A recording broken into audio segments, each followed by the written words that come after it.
صل وسلم وبارك عليه وعلى آله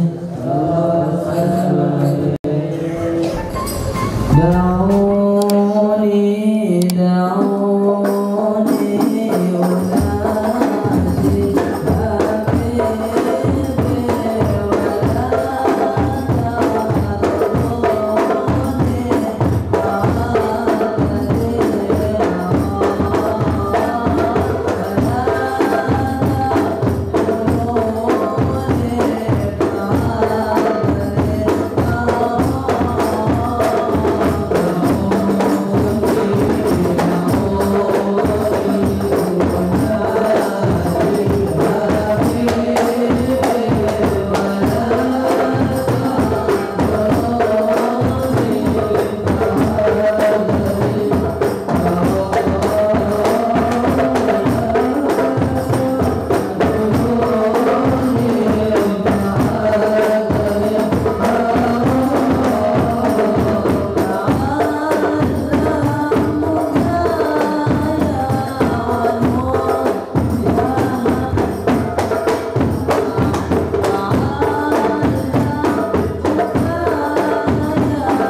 وبارك عليه وعلى آله. الرحمن الرحيم. الحمد لله رب العالمين. وصلى الله على سيدنا مولانا محمد سيد الأنبياء والمرسلين وحبيب رب العالمين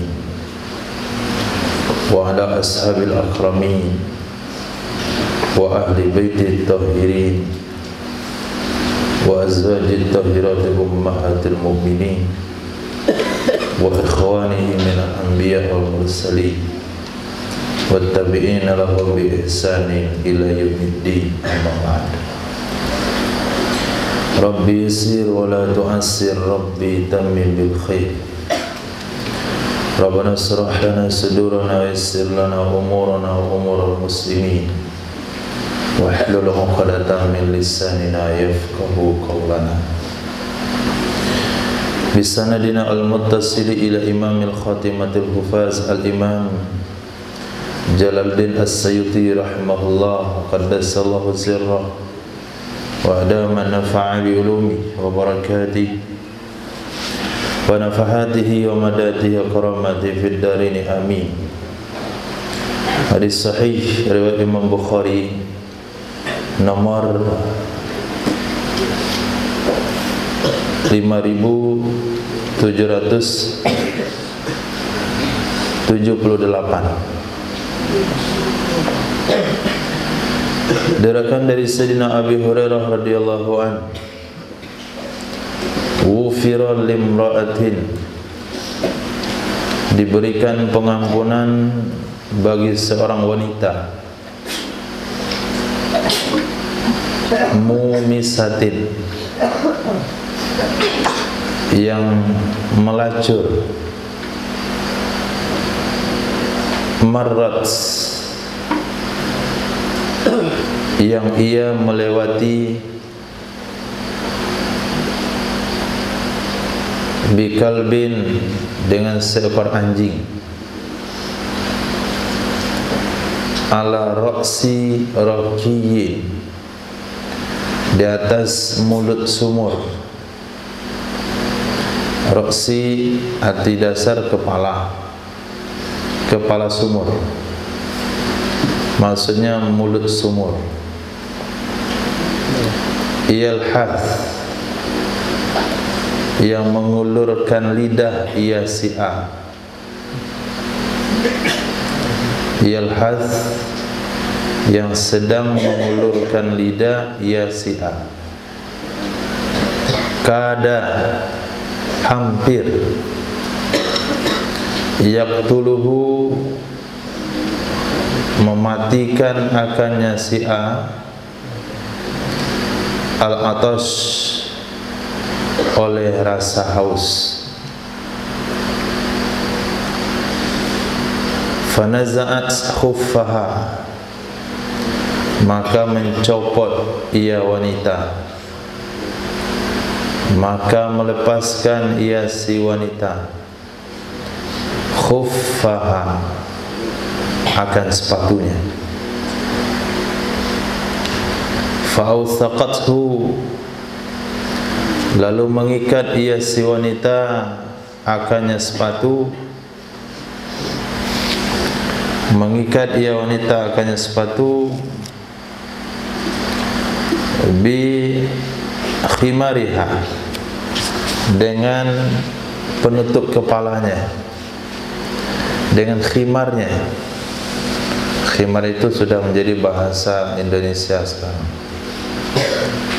Khimar itu penutup kepala, sejenis jilbab. Panaza'at lahu, maka menuangkan ia wanita baginya si A minal ma', dari air. Faghufira laha, maka diampuni, diberikan pengampunan bagi wanita tersebut, dengan sebab demikian memberi minum seekor anjing.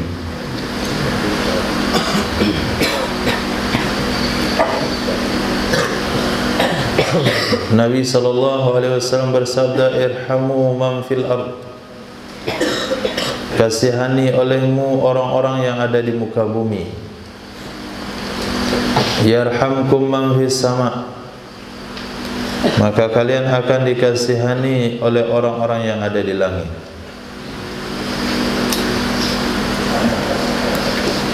Di sini bukan hanya manusia, tapi hewan. Ketika seorang sahabat bertanya kepada Nabi SAW, apakah kami mendapatkan pahala dengan memberi makan hewan? Maka Nabi bersabda, pada setiap hati yang basah, artinya pada setiap makhluk hidup, itu ada bahagian pahala yang Allah berikan. Di sini hewan notabene adalah najis berat, mughallazah, yang sedang kehausan. Dia lihat air di sumur ada, tapi dia enggak bisa turun. Maka dia ulurkan lidahnya. Dia ulurkan lidahnya menunjukkan dia haus. Bahkan riwayat yang lain dia makan pasir untuk mendapatkan kesejukan daripada pasir itu. Hampir dia mati kalau tidak minum secara hukum adat.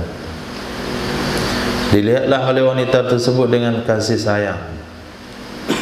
Dia lepaskan sepatunya, diikat dengan jilbabnya. Jadi perlu kita ketahui, pelacur zaman dulu pakai jilbab.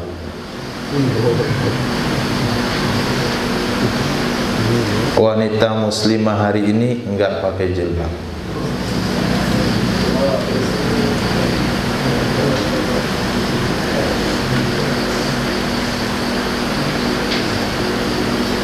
Diikat jilbabnya, diikatkan, dia buka jilbabnya, diikatkan sepatu itu. Sepatu itu dari kulit, seperti khuf, seperti hari ini.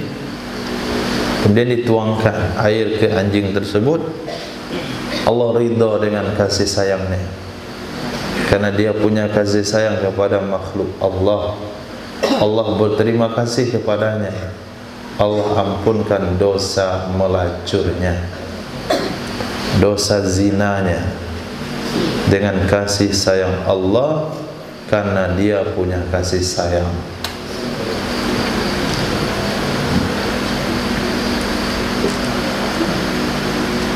Maka orang yang punya kasih sayang, Allah balas yang kasih sayang.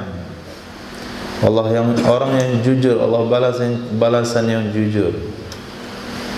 Al jaza min jinsil amal, balasan itu sesuai daripada jenis amal. Man satara an aibi akhihi satarallahu fid dunya wal akhirah. Orang yang menutup kekurangan saudaranya, Allah akan tutup aibnya dunia dan akhirat. Man nafasa kurbata akhi nafasallahu kurbatan min kurabil akhirah. Siapa memberikan kemudahan, kelapangan dari kesulitan saudaranya, Allah akan berikan satu kemudahan untuk melewati satu kesulitan dari kesulitan-kesulitan akhirat. Al-jaza min jinsil amal. Mudah konsepnya. Maka apa saja yang kita inginkan dalam hidup, buat perkara yang sama kepada orang lain, karena Allah akan balas dengan hal tersebut. Maka ketika seseorang berdoa untuk saudaranya, maka malaikat akan berdoa untuknya. Walaka mislu dzalik, kamu juga dapat hal yang sama. Kita mendoakan saudara ala zahril ghaib, alal ghaib, ketika dia tidak ada di tempat, tanpa diminta, tanpa diberitahu, maka Allah akan perintahkan malaikat untuk mendoakan kita yang mendoakan saudara tanpa sepengetahuannya. Al-jaza min jinsil amal. Intudan tudin. Jika kamu membuat orang lain berhutang, kamu satu saat akan dibuat berhutang. Intuhin Tuhan. Jika kamu menghina orang lain, satu saat kamu akan dihinakan. Mudah konsep.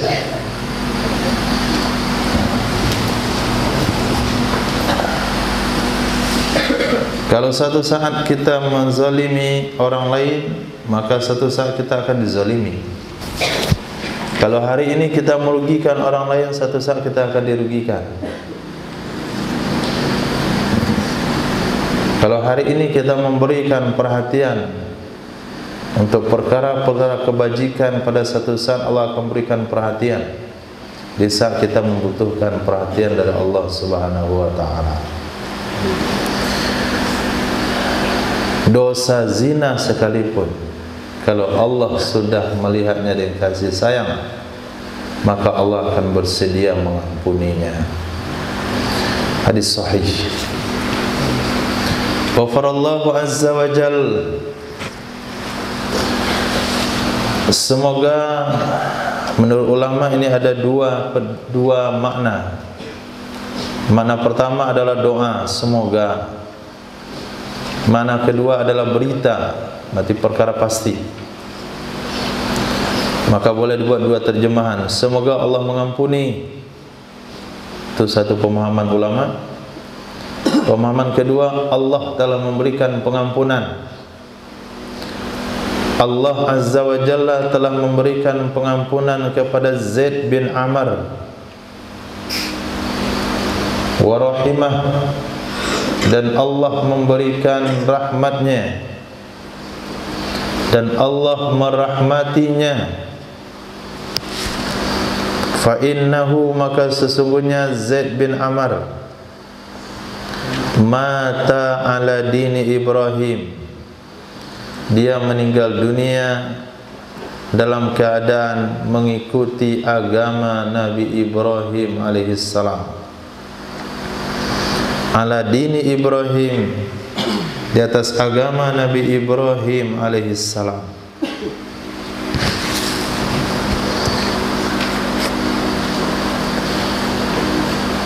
Zaid bin Amr bin Nufail,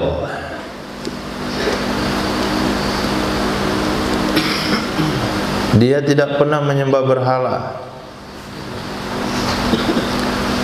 Telah terdulu riwayat Nabi pernah melihat beliau dalam surga, dua tingkat, darajatain. Maka kalimat ghafarallah yahtamil khabar wa yahtamil du'a. Bisa saja maknanya informasi, berarti perkara sudah pasti. Bisa saja maknanya doa, itu juga sudah pasti. Karena itulah doanya baginda Rasul sallallahu alaihi wasallam. Maka sebagian ahli sunnah wal jamaah mengatakan paman Nabi Abu Talib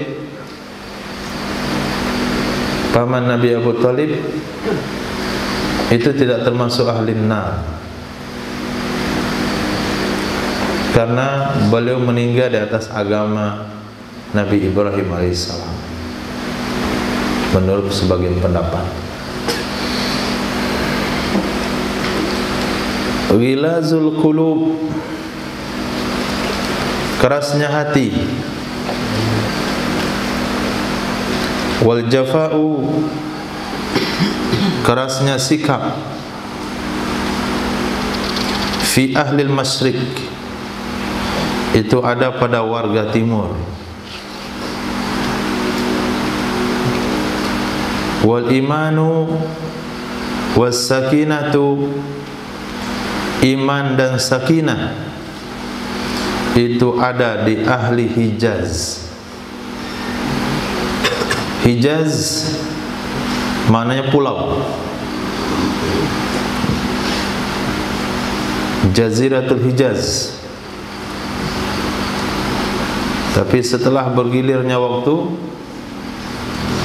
berkuasalah si pengembala-pengembala tersebut yang Nabi prediksi, yang Nabi beritakan, bukan prediksi, yang Nabi berikan berita tanda kiamat adalah ketika pengembala-pengembala kambing yang tidak punya baju dan sendal berlomba-lomba bikin bangunan-bangunan pencakar langit. Mereka akan menguasai Haramain Asy-Syarifain. Ketika mereka berkuasa, berubahlah Jazirah Al-Hijaz, Jaziratul Hijaz, kepada Arab Saudi. Jadi kalau dikatakan timur, bukan timur Indonesia. Jangan antum pahami hadis ini kepada warga timur Indonesia. Karena timur yang dimaksudkan di situ timurnya Hijaz atau timur di kota Madinah. Maka kalau antum punya peta, maka bisa dilihat di timur, di bagian timur kota Madinah. Itulah yang dikatakan oleh Nabi, di situ orangnya keras hatinya, kasar sikapnya. Tapi kalau Hijaz itu tempatnya iman dan sakinah. Hadis sahih. Ghanimatu majalisi ahli dzikri al-jannah. Ghanimah majlis ahli zikir adalah surga. Majlis ahli zikir adalah surga.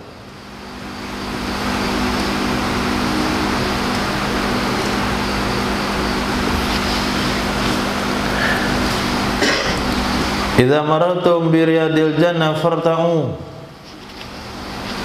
Apabila kalian melewati taman-taman surga, ambillah hasilnya. Wa ma riyadul jannah ya Rasulullah? Apa itu taman surga wahai Nabi? Baginda Rasul menjawab, majalis zikir, majlis zikir. Digunakan bahasa majlis, artinya mengindikasikan kepada makna zikir berjamaah. Apa harta rampasan, hadiah, bukti kemenangan yang didapatkan oleh ahli zikir? Nabi bersabda, ghanimatu majalis ahli zikir al-jannah, surga. Kenapa surga? Karena mereka sudah berada di tamannya. Orang yang sering bermain di sebuah taman, sebuah rumah, satu saat dia akan diundang ke rumah tersebut. Sore dia main di tamannya orang kaya. Kemudian besok dia main lagi di taman itu. Besok dia main lagi di taman itu. Kemudian bermain lagi di taman itu. Satu kali si kaya lihat tu banyak anak-anak main-main. Panggil dia masuk. Dipanggil satu saat masuk ke dalam rumah karena sering bermain dari sebuah taman. Maka orang yang sering berada dalam majlis zikir di taman-taman surga, satu saat dia akan diundang ke dalam surga. Tapi masuk surga bukanlah sesaat.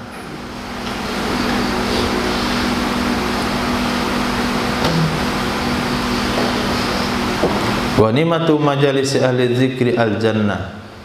Ghanimah, harta rampasan, hasil yang didapatkan dari majlis ahli zikir itu adalah surga. Ghairad dajjal, selain dajjal, akhwafu ala ummati, yang sangat saya khawatirkan, yang paling ditakutkan, ala ummati, di atas umatku, minad dajjal, lebih parah dari dajjal, al-a'immatul mudhillun, imam-imam yang menyesatkan.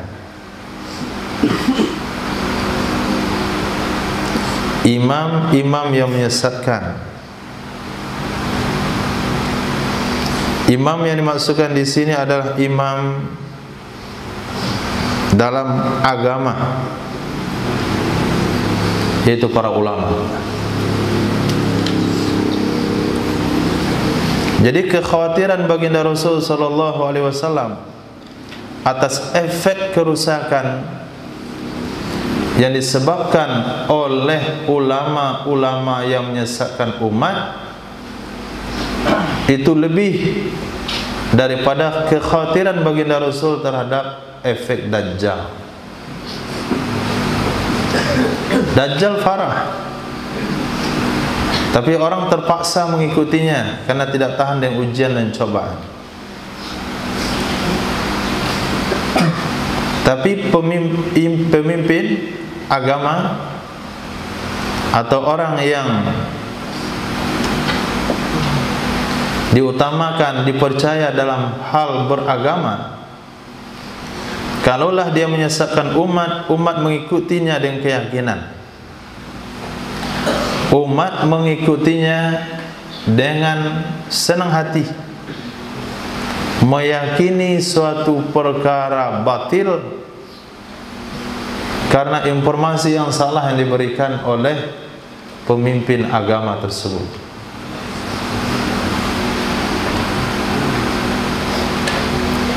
Ini yang dikhawatirkan oleh baginda Nabi Muhammad sallallahu alaihi wasallam di akhir zaman. Katsirul khutaba wa qalilul fuqaha. Banyak para penceramah yang menyampaikan fatwa, tapi sedikit yang mengerti agama. Fatwa yang disampaikan menjadi kepegangan masyarakat karena titel yang dia punya, karena nama besar yang dia miliki, karena tempat strategis. Ketika dia menyampaikan sebuah fatwa, ternyata fatwa itu menyesatkan.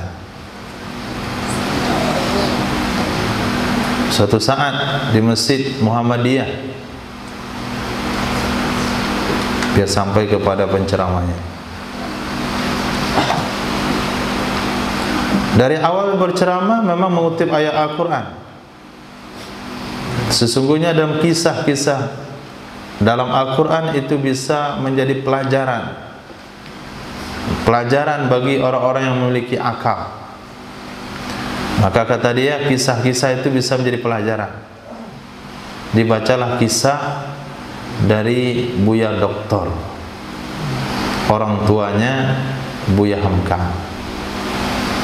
Dikatakan Buya Hamka di meninjau, hidup pada tahun sekian-sekian, mengawali pengajian selepas subuh 7 menit, 5 menit, sampaikan hadis, sampaikan Quran.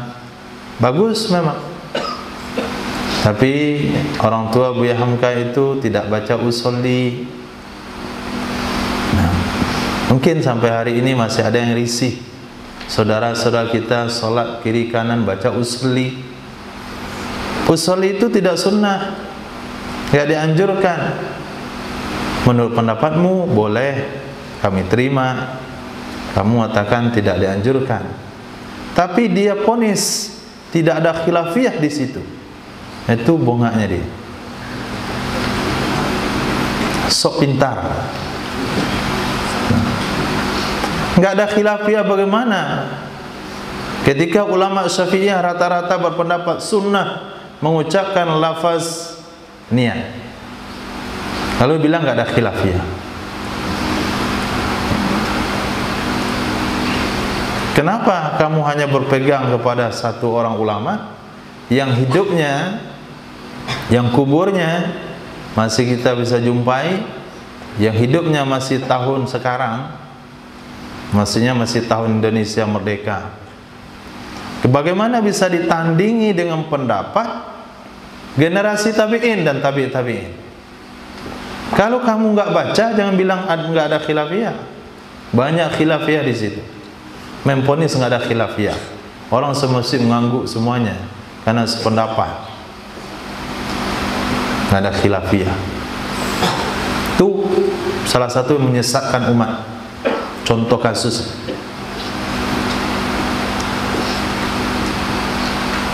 Berarti berapa pendapat ulama-ulama salaf sebelumnya yang dia bantah dengan ucapan nggak ada khilafiyah? Kalau nggak belajar, kalau nggak membaca, jangan bilang nggak ada khilafiyah. Sudahkah membaca 4 mazhab dan kitab-kitab besarnya sampai berani bilang nggak ada khilafiyah? Sudah dibaca kitab yang dikarang oleh Imam Al-Munziri tentang ijma'nya para ulama? Itu perkara yang luas khilafiyah di dalamnya. Nah, itu contoh kasus menyesatkan. Nah, belum lagi yang lain-lain yang sudah tenar dengan kesesatannya. Maulid Nabi bid'ah, nuzul Quran bid'ah, Isra Mi'raj bid'ah, peringatan tahun baru bid'ah, pas hari lahir anaknya peringati, pas acara hari jadi kantornya diperingati, hari jadi pernikahannya diperingati, pas Maulid Nabi sesat. Itu salah satu fatwa orang-orang yang tidak punya benak di dalam kepalanya. Main ponis padahal tidak membaca semuanya. Main ponis tapi tidak menguasai semuanya. A'immatul mudillun. Bahkan memberikan batasan-batasan kepada masyarakat. Jangan didengar dari yang lain, karena mereka adalah ulama-ulama bid'ah. Dengar dari kami saja, yang lain sesat. Itu doktrinnya. Itu yang disampaikan kepada masyarakat. Pas tablik masuk, dia kabur. Ustaz penceramah bulanan masuk, dia lari. Pas ada Isra Mi'raj, dia pontang-panting. Orang zikir jemaah, dia kepanasan. Yang didengar hanya dari satu tempat saja, yaitu dari ulamanya. Nah, ini doktrin yang menyesatkan umat. Memponis kebenaran hanya ada pada dirinya saja, seolah-olah yang lain salah semuanya. Kebenaran mutlak ada pada kelompoknya. Ini klaim yang menyesatkan umat. Ini Nabi lebih khawatir. Yang Nabi khawatirkan lebih adalah ulama-ulama seperti ini, karena dia akan menyesatkan umat lebih parah daripada Dajjal. Dajjal hanya berkuasa sekian hari, sementara dia sudah bertahun-tahun menyesatkan umat. Hadis sahih, jangan terbilang hadis dhaif fulan, riwayat Imam Ahmad bin Hanbal. Ghairatani, 2 jenis kecemburuan.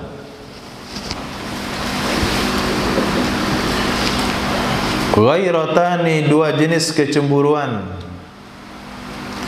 Yuhib ihdahuma, salah satu dari keduanya kecemburuan tersebut,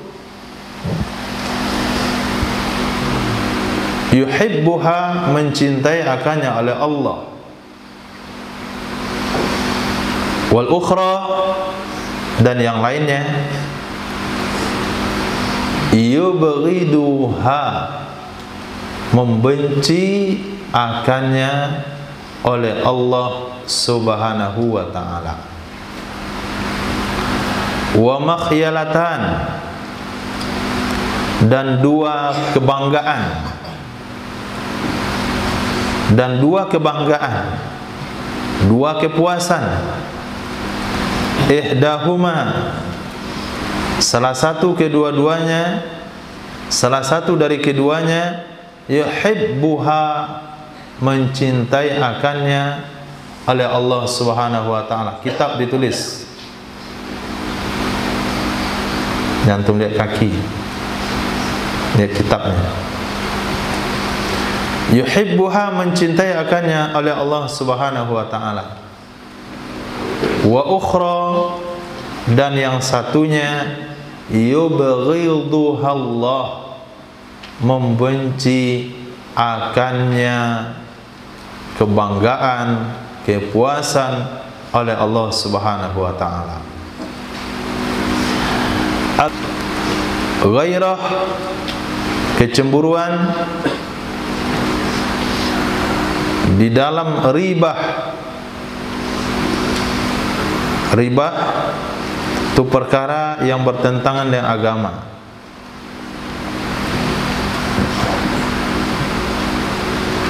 Yuhibbuhallah, mencintai akannya oleh Allah Subhanahu wa taala.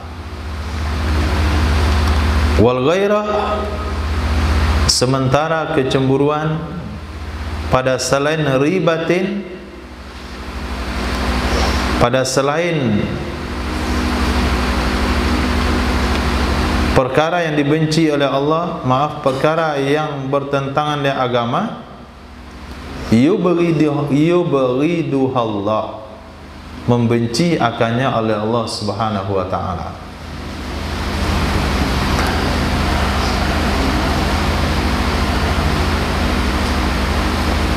Jadi ketika dilihat agama Allah ditinggalkan,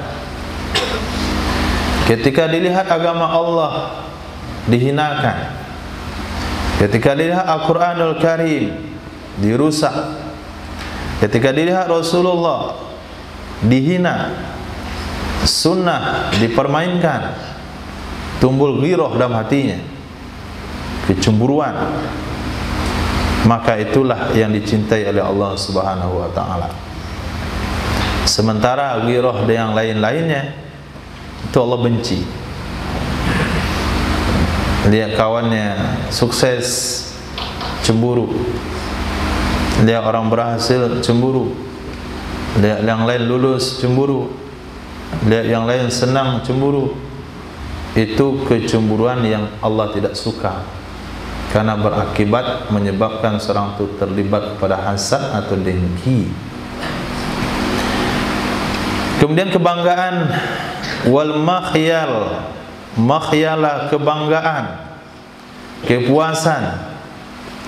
Idza tasaddaqar rajul, apabila bersedekah oleh seseorang, yuhibbuhallah, mencintai akannya oleh Allah Subhanahu wa taala.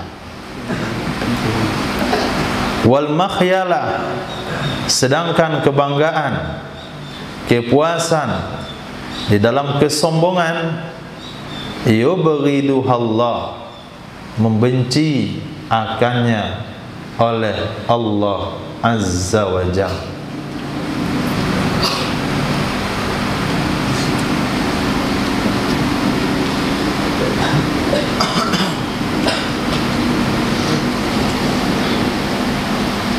Nah,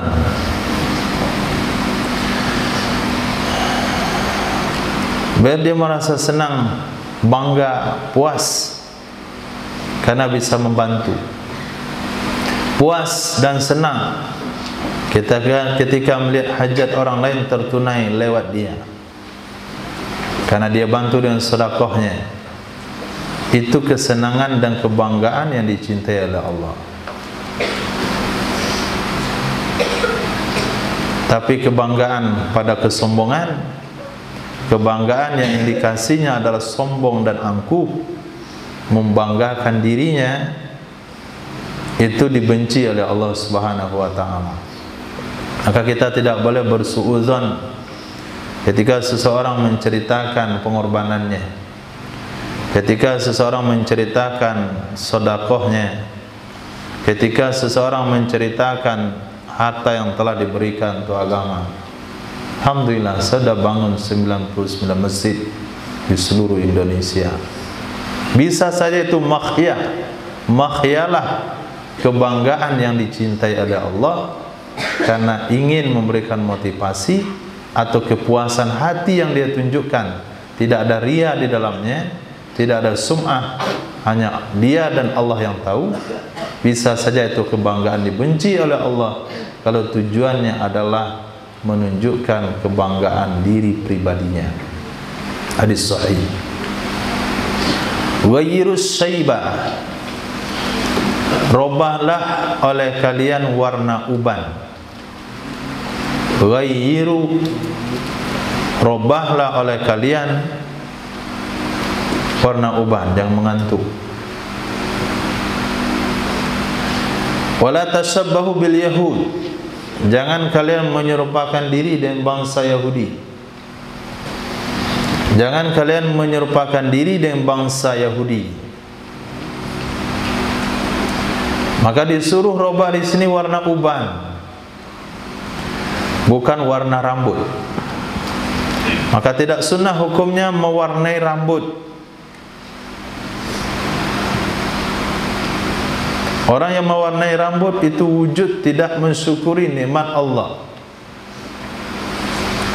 Ketika ada keindahan di rambut berwarna hitam, menunjukkan kepada usia yang masih muda, menunjukkan kepada kekuatan yang masih cukup, dan dia robah warna rambutnya terang ke warna rambut jagung, biar kelihatan kayak bule. Rambutnya bule, kulitnya hitam. Orang pun kaget di jalan, ini bule mana yang hitam? Ini bule yang lama tinggal di Indonesia.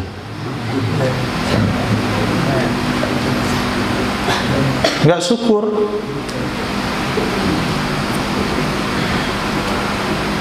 Bahkan dianggap sebuah penipuan kalau seenggaknya uban diwarnai dengan warna hitam. Sementara dia diberikan anugerah oleh Allah rambut yang masih hitam, lalu dirubah warnanya menjadi warna putih, warna kuning, warna coklat, warna-warni. Haram hukumnya. Sunnah Nabi merubah warna uban. Tunggu ubanan dulu baru dirubah warnanya. Wala tasabbahu bil yahud, jangan menyerupakan diri dengan bangsa Yahudi, membiarkan uban putih tanpa diwarnai. Ghayyirus syaiba, warnailah oleh kalian, robahlah oleh kalian warna uban. Wala tasabbahu bil yahudi wan nasara, janganlah kalian menyerupakan diri dengan bangsa Yahudi dan Nasrani. Kalau dibiarkan ubannya tetap putih tanpa diwarnai, berarti dia telah menyerupakan diri dengan bangsa Yahudi dan bangsa Nasrani. Tidak boleh menyerupai Yahudi sama sekali. Ghairus syaiba wala tuqarribuhus sawad, robahlah oleh kalian warna uban, dan jangan kalian dekatkan akannya uban dengan warna hitam. Jangan kalian dekatkan akannya uban dengan warna hitam.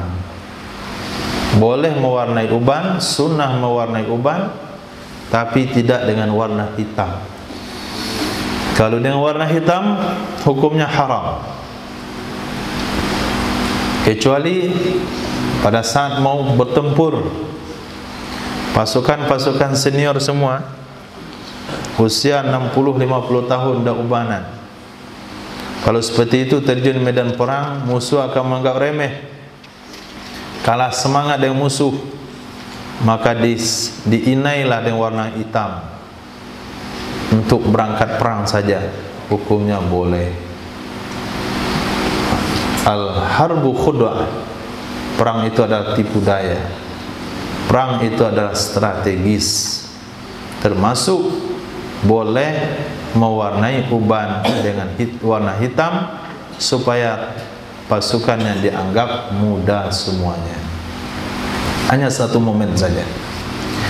Bahkan kalau ada laki-laki melamar dengan mewarnai warna uban, dari ini huruf, yaitu hadis yang akan kita baca ke depan, huruf ghain yang beralif lam.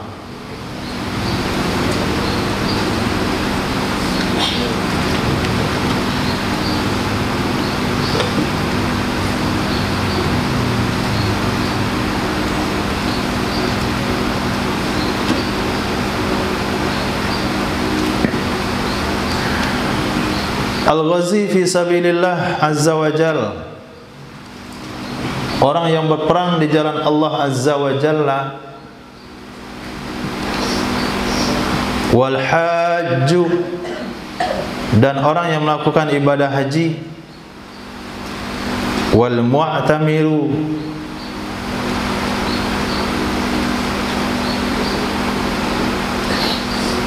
dan orang yang melakukan ibadah umroh, wafdullah, itu adalah delegasi utusan Allah, tetamu Allah Subhanahu wa ta'ala.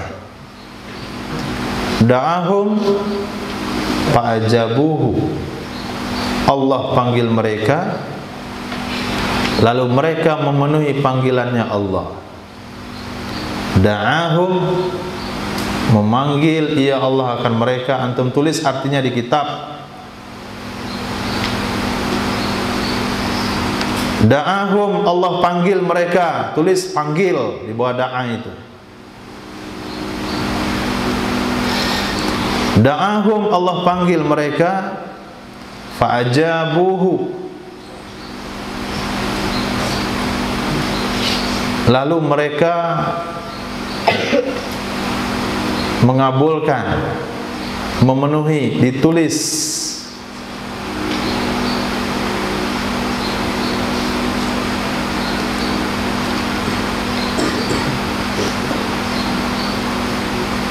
Fa'ajabuhu, lalu mereka memenuhi akannya panggilan Allah Subhanahu wa ta'ala.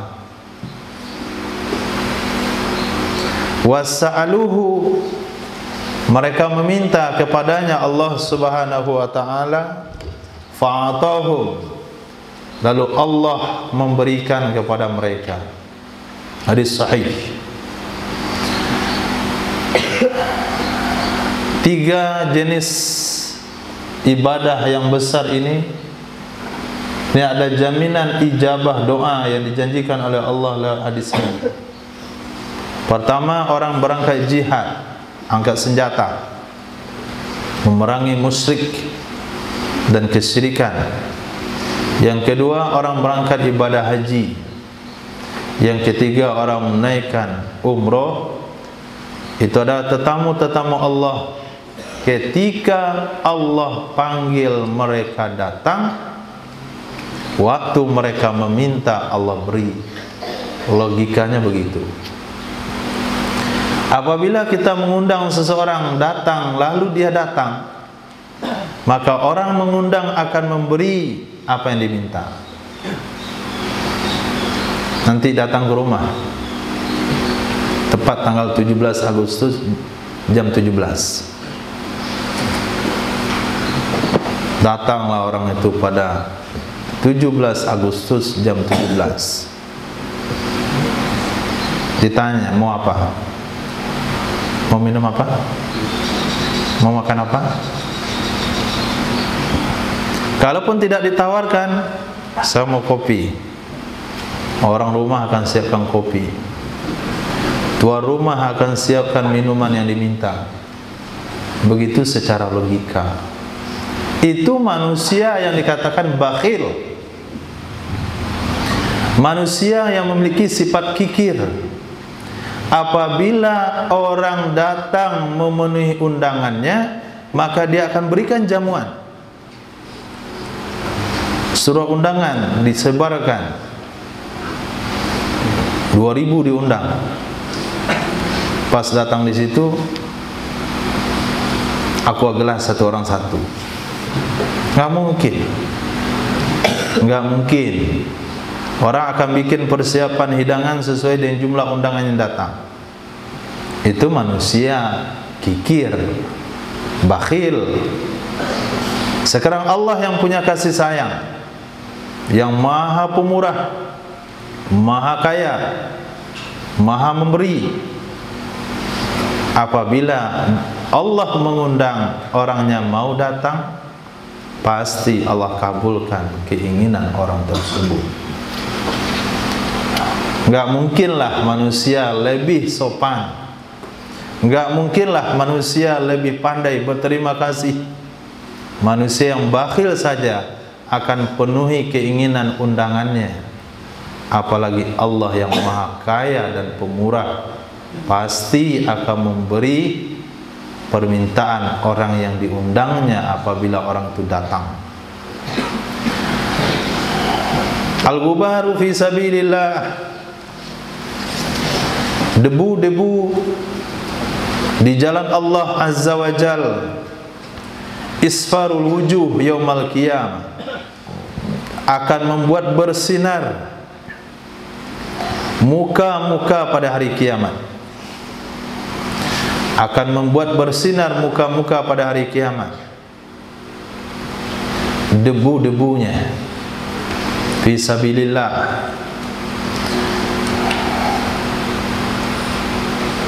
Siapa saja yang ada fi sabilillah? Lihat di hadis di bawah, al-wudu war-rawahu ilal masajid minal jihad fi sabilillah. Wudu berangkat di pagi hari, berangkat di pagi hari. Warawahu berangkat di sore hari. Dari fajar sampai zuhur namanya wudu. Dari zuhur sampai maghrib namanya rawah. Ilal masajidi, ke masjid-masjid, untuk solat, untuk belajar, untuk pengajian, untuk selawatan, untuk maulid, untuk nuzul Quran, untuk Isra Mi'raj, untuk khurud, untuk dengar bayan. Biar puas semuanya, biar nampak muka enggak senangnya. Minal jihadi fi sabilillah, itu termasuk jihad di jalan Allah Subhanahu wa taala. Digabung dengan hadis di atas, maka debuannya, debu dalam perjalanan ke situ, debu perjalanan dari pondok ke masjid, ittihad untuk salat Jumat, isfarul wujuh, membuat bersinar muka orang itu pada hari kiamat. Banyak kali sinarnya. Oh, ternyata jamaah tetap ittihad. Dikit sinarnya. Jamaah tetap ilmu yakin. Sedang-sedang sinarnya. Jamaah tetap muhajirin. Sesuai dengan jaraknya.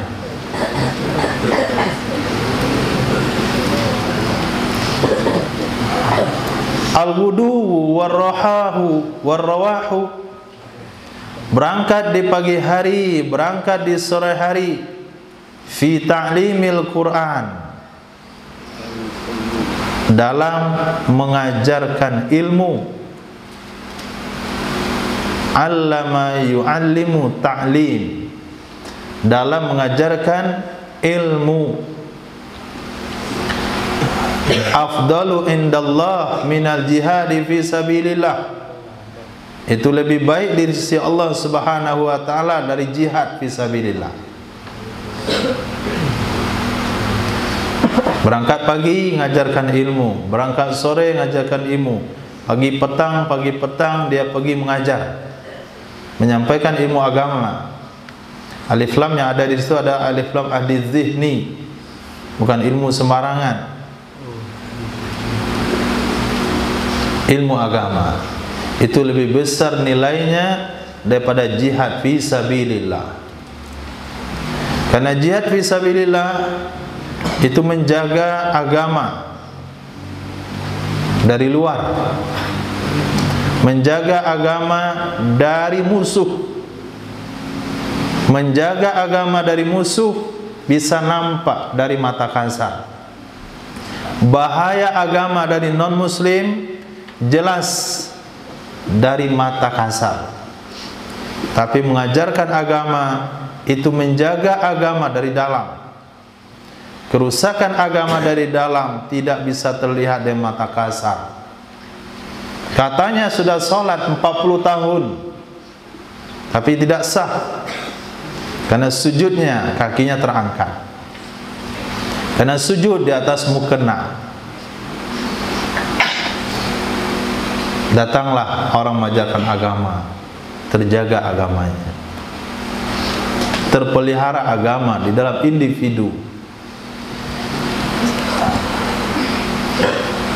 Sebagian masyarakat menganggap perkara sesat itu ada agama karena tidak ada penerangan ilmu agama. Hari ini yang saking parahnya menganggap perkara sunnah bid'ah, menganggap perkara yang dianjurkan dalam agama perkara terlarang, menganggap perkara yang dianjurkan oleh agama menjadi perkara terlarang karena faktor ilmu. Itu bisa menjadi terang kembali tengah masyarakat dengan ta'lim. Maka siapkan bekal antum untuk poin-poin penting yang mulai pudar di tengah masyarakat, untuk menghidupkan kembali hal-hal yang dianggap sesat karena pengajian-pengajian sekelompok orang yang cepat pintar. Belajar sewaktu-waktu langsung jadi mufti, baru dapat gelar S1 sudah jadi mufti. Akhirnya perkara sunnah dianggap bid'ah, perkara yang dianjurkan dalam agama dianggap sesat. Banyak pengamalan agama tertinggal gara-gara generasi tersebut. Maka kita ajarkan kembali, gali kita hadis kembali, sampaikan dalil-dalilnya supaya sunnah itu bisa hidup kembali. Itu lebih baik daripada jihad fisabilillah. Terakhir, ghuraba fid dunya arba'atun. Orang-orang aneh atau perkara-perkara aneh di dunia ini ada 4. Ghuraba, perkara-perkara aneh di dunia ini ada 4. Qur'anun fi jawfi zalim. Quran di dalam dada orang zalim. Quran di dalam dada orang zalim.